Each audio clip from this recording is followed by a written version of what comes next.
Welcome to This Youth Generation, working to improve the quality of life for youth in our community. I'm your host, Deon D. Author and youth life skills coach. I'm looking forward to engaging you on the topic of critical issues concerning today's youth generation by way of informative edutainment through storytelling, discussions, and interviews. If you're a parent, educator, or youth worker, this program will be a valuable resource for you. Let's get to it. This youth generation, Deon Price, Life of a Youth Worker. This is podcast, I believe, number 24. And what a honor it is to us to have a guest. And this particular guest has some meat and potatoes to it. We are honored, and I'm honored to personally interview Brother Wil Cason, who's been around the world doing international speaking. He's a mental health specialist. He's a trainer. He's an author. He's an all-around youth specialist doing motivational speaking. He's definitely have done some impactful work in every community that I've known him to be in, from San Jose State to right here out in Solano County. Ladies and gentlemen, boys and girls, thank you, and let's honor and appreciate and welcome the Honorable Brother Wil Cason. Brother Deon, it's a pleasure and always an opportunity for me to sharpen my iron with your iron, because together we can make a tremendous impact on this marvelous and magnificent day. So for me, it's an honor for this youth generation as we talk about skills and developments, not only for youth, but things that impact the lives of others who engage with young people and family members. So, hey, for me, this is a treat for me to be a part of what you're doing. And thank you for the work that you give. Right on. Well, I thought I was inspired by you to making this platform. You always said, make the most out of your platform, right?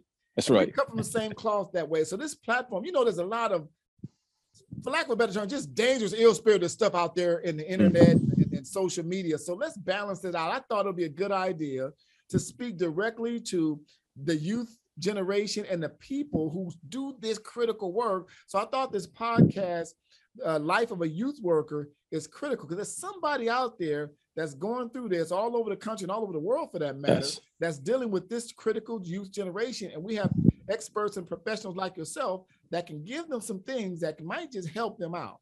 So with that, I'd like to throw a couple of questions at you. Number one, I always ask youth workers this: what made you want to pursue this line of work and serve youth? What sparked that interest in you? Well, I believe, and I know personally deep down, that this is my life calling. When it comes to working with young people and working with this youth generation and being able to provide not only skills and techniques, but also to be a living example. And how I first got engaged with young people, I'll never forget, I got a call when I was a senior in high school, and it was my fourth grade teacher in Lakeland, Florida, and his name is Kenny Strong. And he gave me a call and he said, hey, I just received some seed money to mentor, coach students to leave our community, go inside of another community at the YMCA to teach them sports skills and also to teach them some life skills. And this was my fourth grade teacher, my senior year. And he said, you're going to take the bus from our community, public transportation. You're going to go across town to the local YMCA. And for me, when I got engaged in riding with students on the bus, going into their neighborhood and then training them and life skills and techniques that they need to be not only successful in sports and academics, but things that will transform not only their life, but the people that they engage with.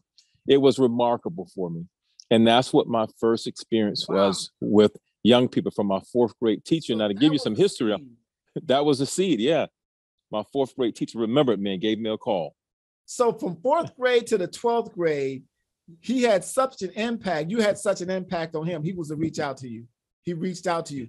And that was a seed that planted you in this direction. Yes.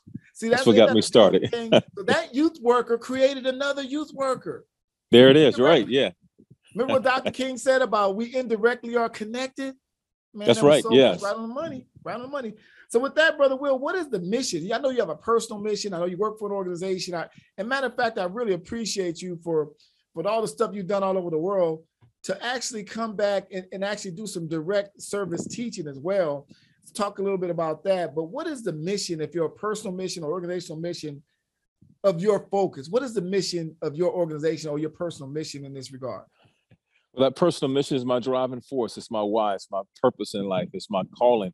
And it goes something like this. I believe that I've been created to make a difference in the lives of everyone that I touch, the words that I say, the things that I write, and the things that I do as my life footprint. And each day, my desire is to provide tools and techniques to help make it not only a difference, but a transformation in the life of someone. It could be from the motivational words that I do on a daily basis: marvelous Monday, terrific Tuesday, wonderful Wednesday, thrilling Thursday, fantastic Friday, super Saturday, and a spiritual, faith-filled, supernatural power Sunday. And that's my life mission, to say, Will, each breath that you take, each thing that you write, if it's an email, if it's a text message, where is that seed of inspiration that you have placed in a person's life?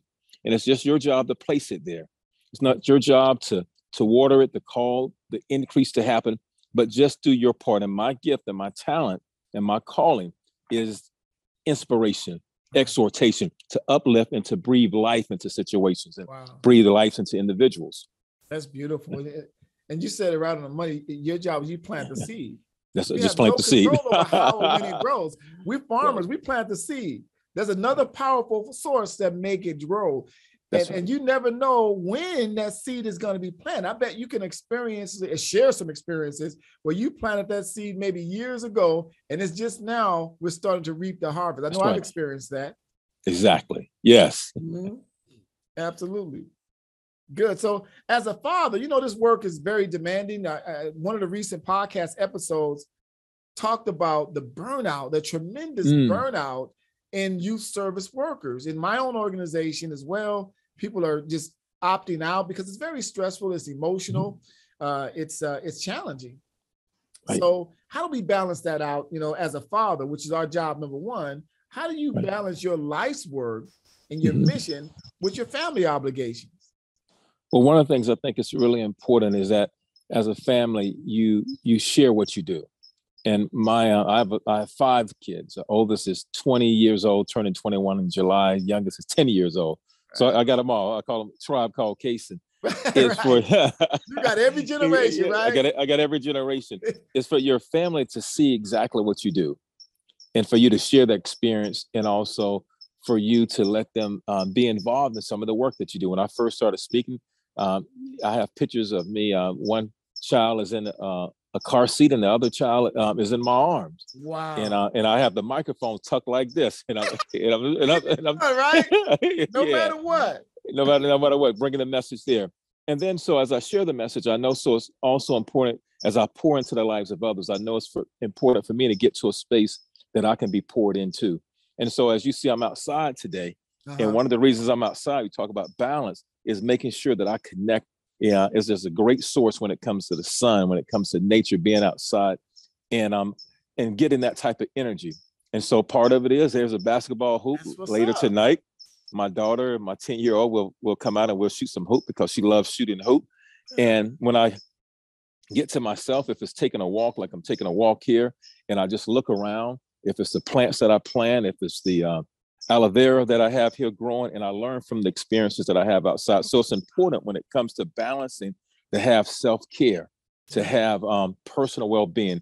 And this past weekend, some of my brothers that I've been knowing for over 30 years, San Jose State, 4 of us got together. No, actually 3 of us got together, and we just did a trip down to Carmel. And we went to a place. What was great about it, as I said, I'm an inspiration, exhortation. I love talking. And we found one of the brothers found this place where it's a retreat area plus like a day spa, and it's completely silence, no cell phones. And when you enter in, they let you know that this is a silent zone and it's no talking. Wow. And we spent 3 hours there. And just to get in tune to what's going on in your heart, what's going on into your mind, but also we were able to connect without saying any words. And so those type, when we talk about balancing, let family know the reason you do what you do.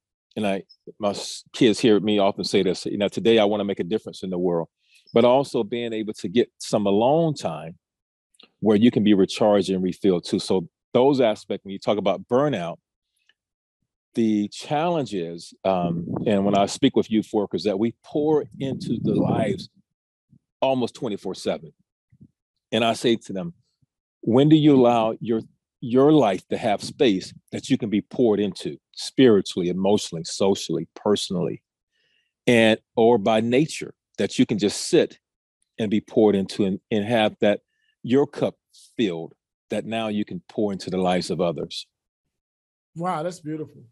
And I can tell your family foundation embraces that. And I've met your family, most of your wife, and that's a blessing in itself, because that's also challenging, because when we have that message that's constantly in us, the people closest to us, and I've experienced it, sometimes can get numb to it. My kids don't want to hear my voice at all. Once I start talking, their eyes start rolling up. My son got this little code. When they start doing this, they're like, "Wrap it up, Dad. Wrap it up." So I gotta just sprinkle them, like E40, just sprinkle them with a little bit. Right. Well, I gotta take some management.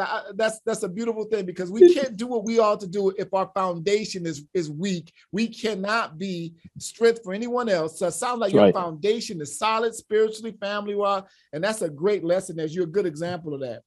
Let me ask you this. What is the most challenging, in your opinion, aspect of youth service today? The most challenging thing that you're dealing with? Now you're back in direct service, you're teaching. Yeah. What is the most challenging thing that you're dealing with in today's youth generation and youth services? Yeah. One of the most challenging ones, and we're still experiencing this, that's happened over the past 18 months to 2 years, when we have been faced with a global pandemic. Right. And not only has it touched, it's touched communities of color more drastically than any other group out there.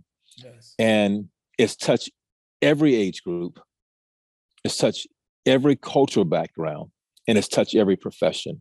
But when we say what's the most challenging for youth, if we pinpoint it today, that I believe the most challenging ones that we're dealing with right now, when it comes to the mental health, not only the mental health, and if it's a diagnosis or undiagnosis, but also being able to have an awareness and removing the stigma of mental health. Over the past 18 months to 2 years, we've seen a spike when it comes to young people from grades K all the way up to college level.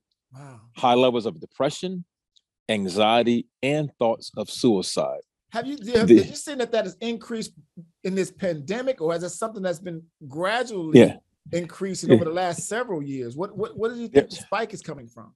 There's been a slow, gradual increase, but the past 18 months to 2 years, it's just super. Wow. It almost went in warp speed. Oh, wow. And research shows that like 1 out of 5 people will have a mental health crisis or diagnosis in their lifetime. But through this pandemic, it's showing that all of us have experienced some form of trauma. Yes. Either we've experienced it personally or professionally, that we're aware of it, or we're unaware of it. And so when it comes to what's happening with young people and what's happening with youth, we've seen some of the most challenging. I was talking with someone today, actually, when I was at a volunteer event, and I was sharing with him some of the work that I do. And he says, wow, as you speak about mental health, we know someone within our groups that have experienced a death by suicide. Wow. And that person was in high school. And so I believe when it comes to youth work is for us to be able to have courageous and open dialogue that's non-judgmental.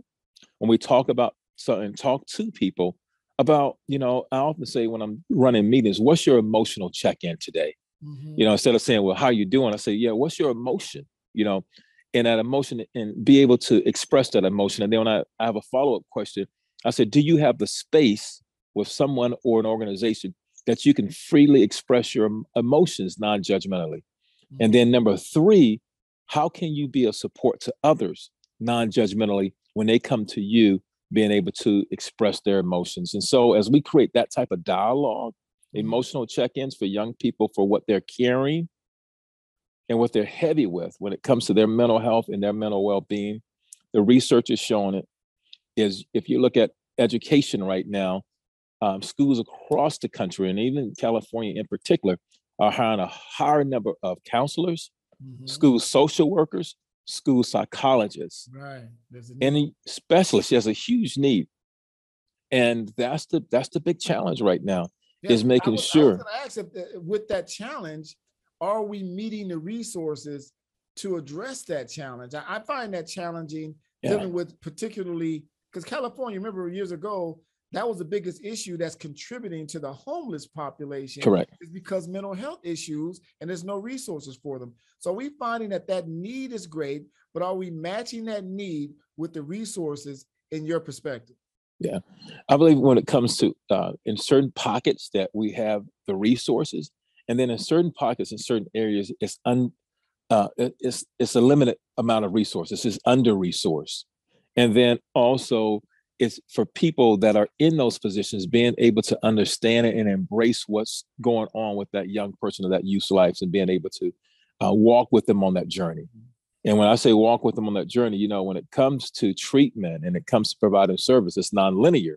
That Wil may be doing okay for the first 30 days, and Wil may, hit a road bump, and that Wil may shut down the services. And then Wil may come back and hey, I'm doing good for now, another 30 days.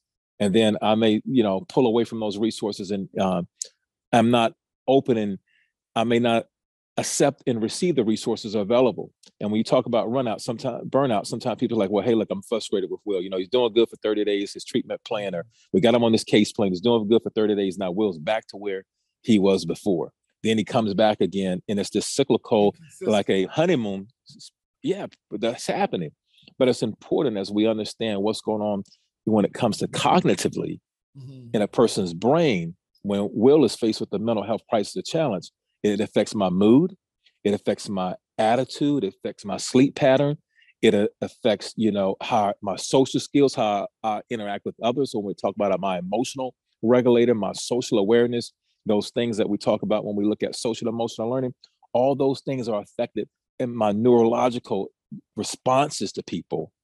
And so it's important as youth workers that we understand that when we talked about that burnout piece, but also when an individual is going through that, is being able to be there for them unconditionally. Right.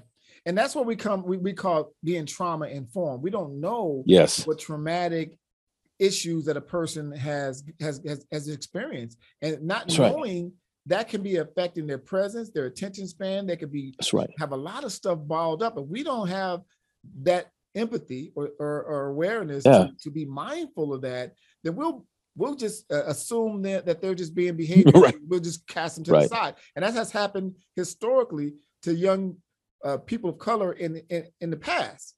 They just deem them as a troublemaker, and they cast them aside, not knowing they may have racialized trauma, they may have personal trauma, all this, right? So with that, how does that affect the development of either that individual or the environment when that mental health issue or crisis that individual may be having?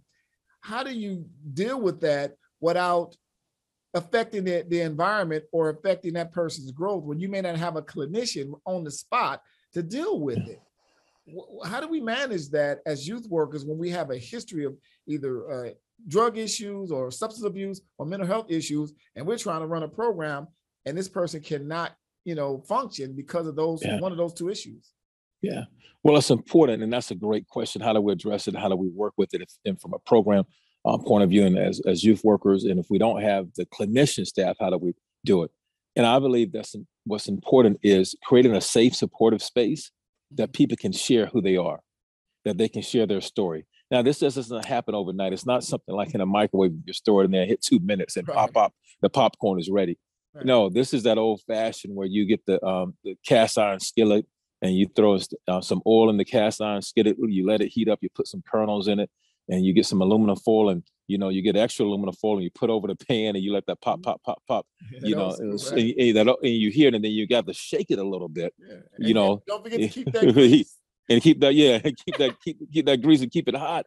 And it's that process. And so what I mean by that one is being able to create that space that pop may happen, and you may hear that pop happen and hear those stories where young people can share.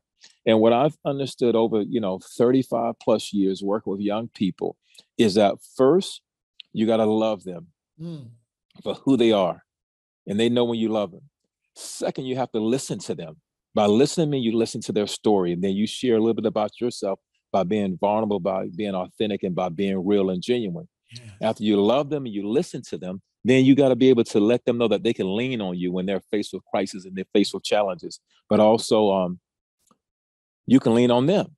So we love, we listen, we lead, we lean on them. And then also the fourth one is that we have to learn from them, and that they have something that they can share and we can learn from. We have something that we can share and we can learn from, and they can learn from us, and it's all mutual.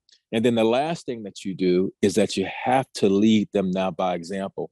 And I believe what happens a lot is that we try to put leadership in front of love when we haven't loved anybody. And that really re-traumatizes someone. And so when we love first and we lead last with those 5 things that I just mentioned, that's work. And I've seen this work with students that I've worked with in the past that had, school mentioned that had multiple challenges and crises in their life. And they had not only academic difficulties, but also social challenges. And then when I just love them, and the student says, "Hey, you love us." Wow. And I didn't even say the word love to them, but they said, "I can tell you love us." And I've seen lives change where students were more engaged in school, their academics increased, and they went from being challenging socially or behaviorally to being a school leader.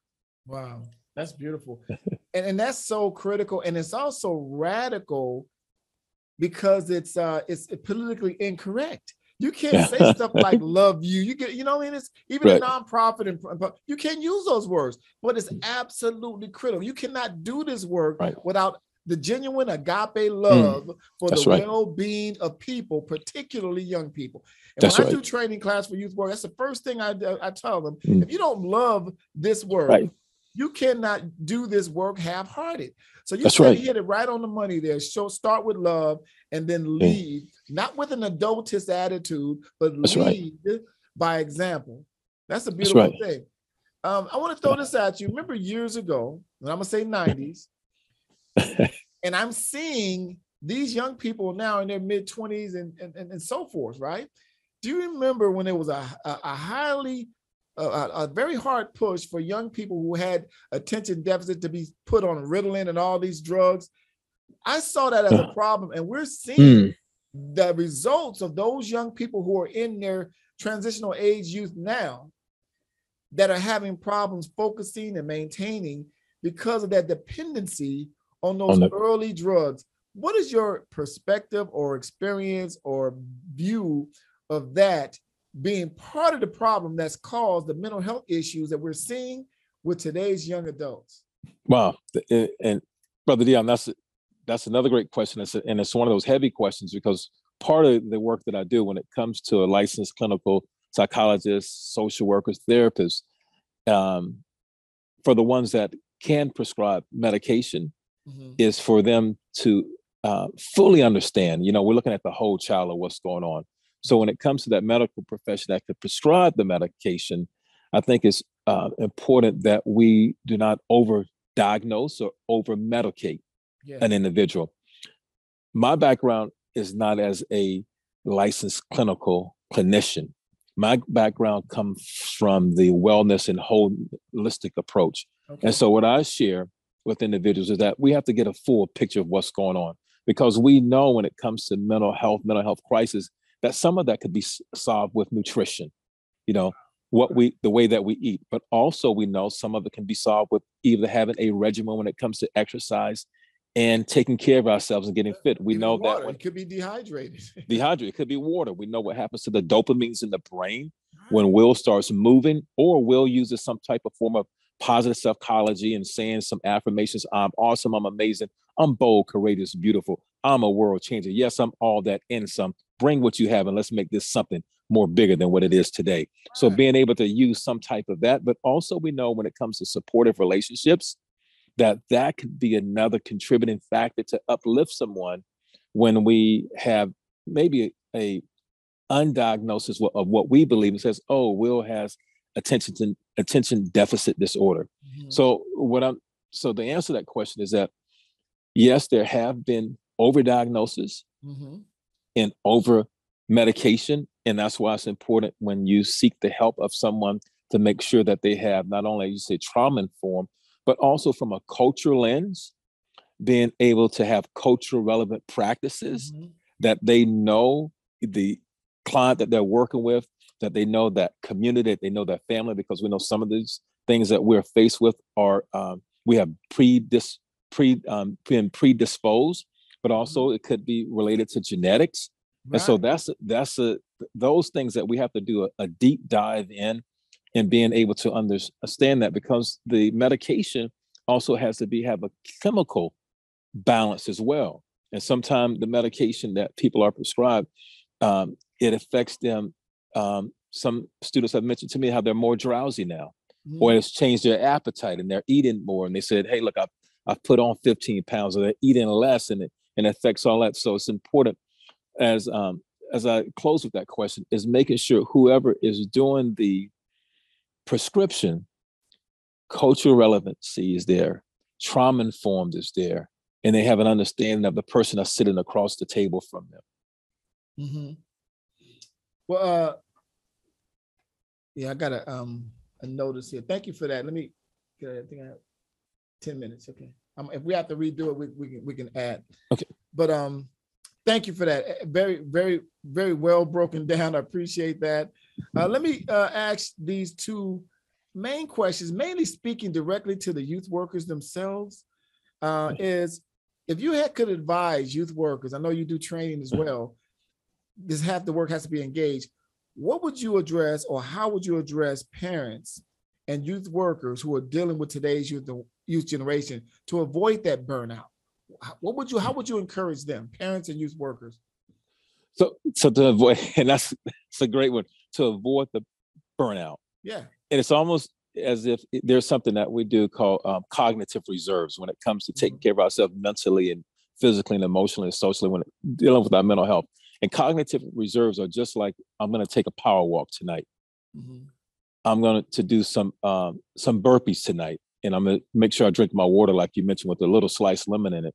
Mm-hmm. And the reason I'm doing these cognitive reserves right now, when I have some stressors that come in my life, now these things that I've already done to help buffer some of those stressors. So now when like a depression episode comes, or one of the triggers happen in my life where it's affected me socially, it's affected me emotionally, and it has affected me mentally, those cognitive reserves can kick in. Yes. So what I say to youth workers, we have to do some of those things that could be like cognitive reserves for our profession. One, before the burnout kicks in, is that making sure that we do some type of self-care, not when we feel stressed, but do a self-care, make that a part of our regular routine when it comes to having supportive relationships, making sure that we connect with people. And when I say connect with people, now you got to be careful with this one. I'm not saying connect with people when you're saying, oh yeah, oh man, hey, look, I can't take it anymore. Oh, I'm burned out. Oh, you got to connect with people that says, hey, look, we can get through this. Right. Yes, it's been a tough, challenging day, but here are some things that I'm going to do to help me make it through the next day. So you want to connect with people that are not pushing. Well, I always say, you got to think about yourself as a sponge. Are they draining you, or are they bringing things that you can absorb? Or do you feel like after you finish that, kind of like, oh, wow. Or do you feel like when you left that conversation, hey, look, I feel recharged and I feel hopeful. And so it's important to develop a network of others that understand their profession, that have empathy and are compassionate, that can be another iron sharpened iron. Yeah. And that becomes contagious, that energy, yeah, enthusiasm. I call it the Magic Johnson effect. Remember the impact he had on the Lakers, man? He made everybody excited again. Yeah, then those are the type, that excitement that you need. Right on. And so, and then the next piece, that's why don't you get to your next question, because you mentioned you had two more. The next one is the environment. Mm-hmm. That when it comes to environmental well-being, that wherever it is, if it's in your backyard, if it's in your front yard, if it's in your bathroom, it's in your kitchen, if it's if you have a little corner of a room, just a 3x5 or something, whatever it is, create a space that is your personal space, but create a space that's going to give you some renewal, create a space that's going to give you some energy and excitement, but create a space that's going to give you some hope. So if it's putting a candle there, if it's putting a plant there, a word of inspiration, a powerful book, whatever it is, the environment is key. And so as we talk about burnout, we talk about going through. So you got to say, where's my environment? You know, it's just like when you walk inside of a locker room. I've never walked inside of a locker room, no matter what level of sport it is.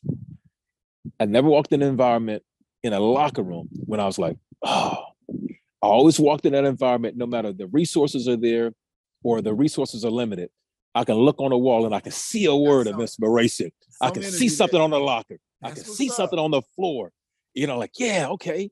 And so that's environment. And so it's important as youth workers, as family members, that you have that space, you have that environment. Yeah. And everywhere you go, create that environment. Thank you for that. Create that environment. Information. I want to leave you with this one. If you could speak to this challenging youth population, this may be your last time reaching them, what information would you give today's challenging youth generation to help them navigate this troubling environment that they're faced with? What would you give them if you could leave them with something? Wow. One thing, and I'm going to use this one. Everybody has something to give, that you are significant, that you are uniquely and wonderfully made, that there's no one just like you. And I want to give you this one. Each day, find a way to tap into that own uniqueness that you have, that own genius, that brilliancy, that your own gem, the own thing that you have that makes you smart, that makes you sparkle, that makes you special. Not only tap into it, but also take ownership of it. And each young person that's listening in is that every breath that you take, no matter what you've been through, is not just for you, but for you to make an impression on the life of someone else, close to you or farther away from you, that can help you and that you can be a help to push through. And so that's the piece, is that we have to look at ourselves not only from a strength-based model, that we all have something, but being able to look at ourselves from a uniqueness model and say we're all unique and different. And no matter what I've experienced in life, the challenge that I've been through, but I can use this uniqueness and this strength and this genius that I have within me, starting right here in my heart, to keep pushing. So that's what I have to give to them, is to keep pushing with their passion and purpose and their potential, keep pushing with the uniqueness that they have, and also build collaborations with unity. Keep pushing because they're special and they have that strength to shine bright like the stars we see at night, or shine bright like the sun that we see in the day. And then keep pushing with the hope that, yes, not only will today be better, but it can be better days tomorrow. And so those are the things that we have to, and I'll close with this one. The reason why I know that works is I was a student when I was in 11th grade.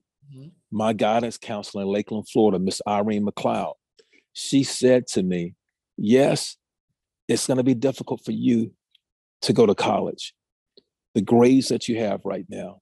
She said, but I see something inside of you called determination. And I see you working hard. And yes, it's going to be challenging for you, but I believe that you can make it.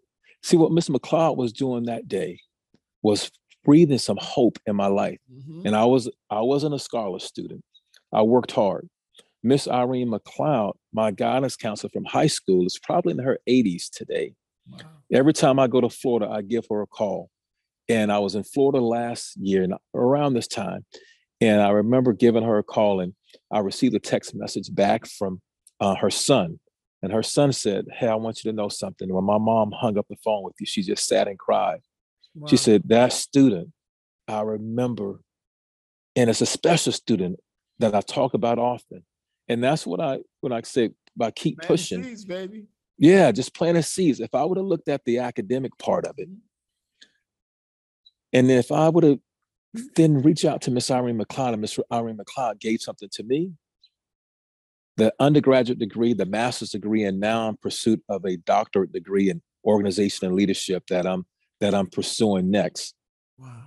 If the Irene McLeod, Dr. McLeod, didn't come in my life and share those things with me, that I see something inside of you, it wouldn't have given me the resolve and also not only the resiliency, but the ripple effect now that I create in others, because it was given to me. And I say this, we can't give something that we don't have. Yeah, get it right. You got to And fill yourself up first. yeah. So in order to give hope, love, joy, happiness, we have to have. And we don't know what we don't know. And so now it's important to connect with people like you and other youth workers that have been on the battlefield for a long time and never given up the hope. So it's important to have that knowledge base and people around us to help pour into us, that we can expand what we know to be on a knowledge-based principle of operating now. And when I mentioned about you can't give what you don't have, when we say, well, they should be more patient, they should be more kind. First, we have to have patience and kindness in us. We have to have love in us. And now we can give love because it's already in our cup. We can give kindness. And when it comes to knowing, just like we shared before, working with young people and being trauma informed, and also having that culture relevant practice, knowing about social emotional learning, knowing about what happens when a person experiences burnout. When we know that, now we have that knowledge that we can move in that direction. And people only give what they have, I believe. They only do what they know. And I believe also what Maya Angelou said. She said, people may forget who you are, but they'll never forget how you made them feel. Absolutely. And so those are the pieces that I believe, those three premises, those three pillars are important. Excellent, excellent. And I think those are valuable tools that any young person can take and improve the quality of their lives and the environment around them directly and indirectly. Brother Yes. Wil, I appreciate you. It's always a joy and a gem to speak to you. You know, sometimes you got people around you say, iron sharpens iron. I always got a notepad with me when I'm talking to brothers like you, because I know I'm going to have something I can be able to share to my staff and my young people as well. So again, I appreciate you being a model of a youth worker. I appreciate you and the work that you've been doing for the last 30 plus years. And I encourage you to continue planting those seeds. And I value you and I appreciate you. And let's talk again soon. Thank you for taking the time. The best investment we can make is our time. So you invested some of the most valuable thing you have, which is your time with us. And hopefully this will be of value to somebody that's listening to this podcast. Thank you again, Brother Wil. I appreciate you. You're welcome, Brother Deon. Thank you for what you're doing to make a difference in the world. As I mentioned, that you're touching the hearts of many around the globe. And I'm glad we have this time, and I got a chance to sit on the back. We talked about what we do for ourselves, seeing the sunset. That's what's up. And now it's here. Thank you, Brother Wil. Remember to visualize your victory. This Youth Generation, Deon Price, Life of a Youth Worker. Hope this was valuable to you. I'm just a humble servant trying to make a difference. Thanks for listening. Thanks for watching. If you enjoyed this program, download the podcast or subscribe to the channel. We appreciate your support.